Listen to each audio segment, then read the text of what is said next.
Hi friends, కథామృతలహరికి సుస్వాగతం. ఈరోజు ఆతరం అపురూపం ధారావాహిక 7వ ఎపిసోడ్ వినిపించబోతున్నాను. దయచేసి స్కిప్ చేయకుండా కథ మొత్తం విని లైక్ కొట్టి కామెంట్ పెట్టి సబ్స్క్రైబ్ చేసుకోండి. ఇక కథలోకి వచ్చేస్తున్నాను. వింతగా చూసింది అన్నపూర్ణ. ఏంటండి, కూతురు ఫోన్ చేస్తే చాలు సంబరపడిపోయి మనవణ్ణి మనవరాల్ని అల్లుణ్ణి అందరినీ చుట్టపడుతూ అరగంట మాట్లాడేవాళ్ళు. ఈరోజు ఏమైంది? ఉరుకు పలుకు లేకపోగా అదేదో అడుగుతున్నా జవాబు చెప్పకుండా ఫోన్ పెట్టేసి వచ్చారు. ఏం మాట్లాడమంటావు? అన్నయ్యలతో పాటు తన వంతుగా మనల్ని 4 నెలలు దగ్గర పెట్టుకుంటానంటోంది, ఒప్పుకోమంటావా? విసుగ్గా అనేసి రేడియో పట్టుకుని బయటికి వెళ్ళిపోయాడు. తను వచ్చి పక్కనే కూర్చుని, ఇందులో అంత కోపం తెచ్చుకోవడానికి ఏముందని? ఆడపిల్లకి అమ్మానాన్నల మీద ఆ మాత్రం ఆపేక్ష ఉండదా? అందులోనూ చిన్నప్పటి నుంచి మగపిల్లల కంటే ఎక్కువగా దాన్ని ప్రాణం ఒక ఎత్తుగా చూసుకున్నది మీరే కదా. ఆ చనువు కొద్దీ అని ఉంటుందిలేండి. భర్తకి నచ్చజెప్పే ప్రయత్నం చేసింది అన్నపూర్ణ.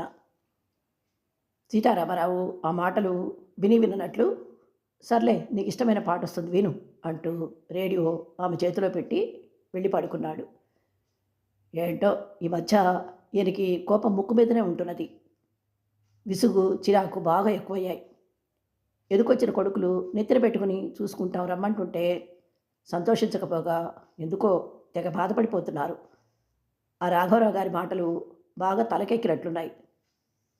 తనలో తనే సడుక్కుంటూ కళ్ళ మీద చేతులు పెట్టుకుని పడుకున్న భర్తని పలకరించడానికి జంకి తను మేనువాల్చింది. కన్ను మలుగుతున్నంతలోనే మళ్ళీ ఫోన్ మోగిన శబ్దం వినిపించి చటుక్కుని లేచి వెళ్ళి లిఫ్ట్ చేసింది. ఈసారి చేసింది చిన్న కొడుకు విజయ్. అమ్మ, నాన్నగారు మేలుకునే ఉన్నారా అని అడుగుతుంటే, లేదురా, ఇవాళ పగలంతా రామాలయంలో శ్రీరామనవమి ఉత్సవాలకి ఏర్పాట్లన్నీ చేసి పాపం బాగా అలసిపోయి ఇప్పుడే పడుకున్నారు. ఈ టైంలో ఫోన్ చేశావేంటి? కొడలు పిల్లలు అంతా బాగున్నారా? ఆదుర్దాగా అడిగింది. మాకేం ప్రాబ్లం లేదు, కానీ ఈరోజు నేను శ్రావ్య అన్నయ్య వాళ్ళ ఇంటికి వెళ్ళాం. అక్కడ డిన్నర్ చేసి తిరిగి వచ్చేటప్పటికి లేట్ అయింది. అన్నయ్య వదిన ఇంకో 10 రోజుల్లో మీరు ఇక్కడికి వచ్చేస్తున్నారని చెప్పారు. ఆ విషయం కనుక్కుందామని ఈ టైంలో ఫోన్ చేశాను.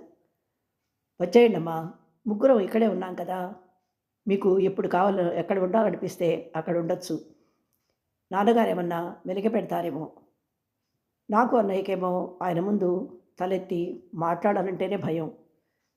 నువ్వు చెల్లాయి ఏదో విధంగా నచ్చ చెప్పండి, సరేనా అంటుంటే, అదేం లేదు, మీ నాన్న కూడా వస్తారనే అంటున్నారులే అని చెప్పి ఫోన్ పెట్టేసింది. ఎవరు ఫోన్ చేసింది? చిన్న కొడుక? కళ్ళ మీద నుంచి చేతులు తీయకుండానే అడిగాడు సీతారామరావు. మీరు ఇంకా నిద్రపోలేదా? మరైతే లేచి మాట్లాడొచ్చు కదా. ఎప్పుడు పిల్లలు ఫోన్ చేయగానే అంత ప్రేమగా పలకరించేవాళ్ళు, ఇవాళ ఏమైంది మీకు? అన్నపూర్ణ కంఠంలో నిష్ఠూరం ధ్వనించింది. ఏం కాలేదురే బోయ్, ఎవరు చేసినా అరిగిపోయిన గ్రామ్ఫోన్ రికార్డులా అవే మాటలు కదా. నువ్వు సమాధానం చెప్తూనే ఉన్నావు, ఇంకా నేను మాట్లాడేదేముంది? అయినా నువ్వంతా టెన్షన్ పడాల్సిన అవసరం లేదు. పెడతానులే, ఇంకేం ఆలోచించకుండా ప్రశాంతంగా నిద్రపో.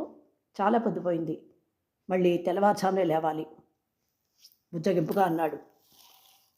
భర్తకు తన మీద కోపం పోయిందన్న ఆనందం అన్నపూర్ణను చిటికెల్లో జోకొట్టి నిద్రపుచ్చింది. భార్యని త్వరగా పడుకోమని చెప్పాడే కానీ సీతారామరావుకి మాత్రం ఓ పట్టాన కన్ను మూతపడలేదు. 5 నిమిషాలకల్లా గాఢ నిద్రలోకి జారుకున్న భార్యను రెప్పవాల్చకుండా చూస్తూ కూర్చున్నాడు.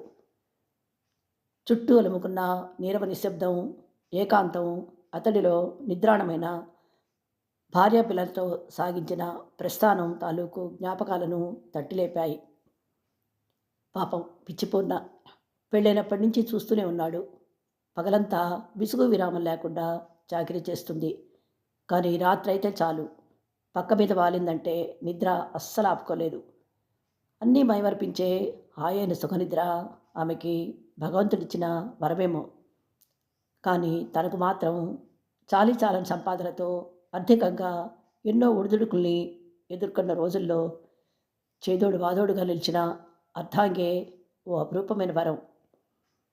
ఎన్ని సమస్యలొచ్చినా ఆ పెదవులపై చెక్కుచెదరని చిరునవ్వే తన 45 ఏళ్ల దాంపత్య జీవితాన్ని వేలు పట్టుకొని పూలబాటలో నడిపించింది. సరదాగా వాదులాడడం తప్ప ఇన్నేళ్లలో తను ఎన్నడూ ఇది కావాలని అడగలేదు. కానీ విజయ్ పుట్టగానే తను ఈ కరువు రోజుల్లో 2 పిల్లల్ని సక్రమంగా పెంచితే చాలనుకుంటే ససేమిరా ఒప్పుకోలేదు. మీరు మరీ అంతలా భయపడకండి, నారు పోసిన వాడే నీరు పోస్తాడు, నాకు ఆడపిల్ల కావాల్సిందే అని మంకుపట్టు పట్టింది. తనకంతగా ఇష్టం లేకపోయినా ఆమె కోరిక కాదనలేకపోయాడు. నిజానికి సంధ్య పుట్టినప్పుడు మాత్రం పూర్ణ కంటే తనే ఎక్కువ సంబరపడ్డాడు.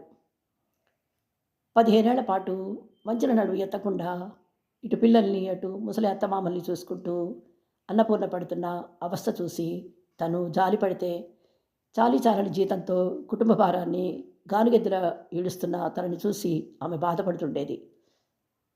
అప్పట్లో కుటుంబం పెద్దది, ఆదాయం అంతంత మాత్రం. వయసు మీరిన తల్లిదండ్రులకు ఎప్పుడు ఏవో అనారోగ్య సమస్యలు, మందులు, మాకులు, పిల్లల స్కూల్ ఫీజులు, పుస్తకాలు, ఇలా ఎన్నో అవసరాలు, తప్పనిసరి ఖర్చులు. అన్నిటినీ సర్దుబాటు చేయలేక ఒక్కోసారి ఇద్దరూ ఉక్కిరిబిక్కిరి అవుతుండేవాళ్ళు. ఆ స్థితిలో కూడా ఒకరినొకరు ఓదార్చుకుంటూ, ఒకరిని చూసి మరొకరు ధైర్యం పుంజుకుంటూ పిల్లలకి ఊహ తెలిసే వరకు ఆర్థిక ఇబ్బందులతో సతమవుతూనే సంసారాన్ని నెట్టుకొచ్చారు. ఆ తర్వాత అమ్మా నాన్న ఇద్దరూ 6 నెలల తేడాతో కాలధర్మం చెందారు. ఉదయ్ తాత చనిపోయిన రోజే ఎగ్జామ్ కావటం వల్ల ఎంసెట్లో మంచి ర్యాంక్ తెచ్చుకోలేకపోయాడు. వేరే ఊర్లో సీట్ వచ్చినా హాస్టల్ ఖర్చులు భరించడం తన వల్ల కాదని అర్థం చేసుకుని ఉన్న ఊర్లోనే డిగ్రీలో జాయిన్ అయ్యాడు. డిగ్రీ కంప్లీట్ చేశాక ఎంబీఏలో ఫ్రీ సీట్ రావడంతో వాడి చదువు అంత భారం అనిపించలేదు. చదువైన వెంటనే ఉదయ్ స్టేట్ బ్యాంకు పీఓగా సెలెక్ట్ అయి బెంగళూరు వెళ్ళిపోయాడు. విజయ్ చదువులో చాలా చురుకు. కోచింగ్ లేకుండానే మంచి ర్యాంక్ తెచ్చుకోవడమే కాదు, కోర్స్ కంప్లీట్ అవుతూనే మంచి ప్యాకేజీతో ఇన్ఫోసిస్లో జాబ్ తెచ్చుకుని చెన్నై వెళ్ళిపోయాడు. కొడుకులిద్దరికీ అత్యవసర చదువులు, ఉద్యోగాలతో రాజీ పడే పరిస్థితి రాకుండా వాళ్ళకి మంచి భవిష్యత్తు కల్పించిన విషయం తలుచుకున్నప్పుడల్లా అన్నపూర్ణ తనేదో ఘన విజయం సాధించినట్లు ఆకాశానికి ఎత్తేస్తూ ఉంటుంది. నిజానికి ప్రతి మగాడి విజయం వెనుక ఆడదాని సహకారం తప్పకుండా ఉంటుంది. ఆ విషయంలో తనెప్పుడూ భార్య పట్ల కృతజ్ఞుడే. కథ విన్నారు కదా. ఈ ఎపిసోడు ఇంతటితో ముగిస్తున్నాను. త్వరలో మరో ఎపిసోడ్తో మీ ముందుంటాను. అంతవరకు సెలవు. Thank you.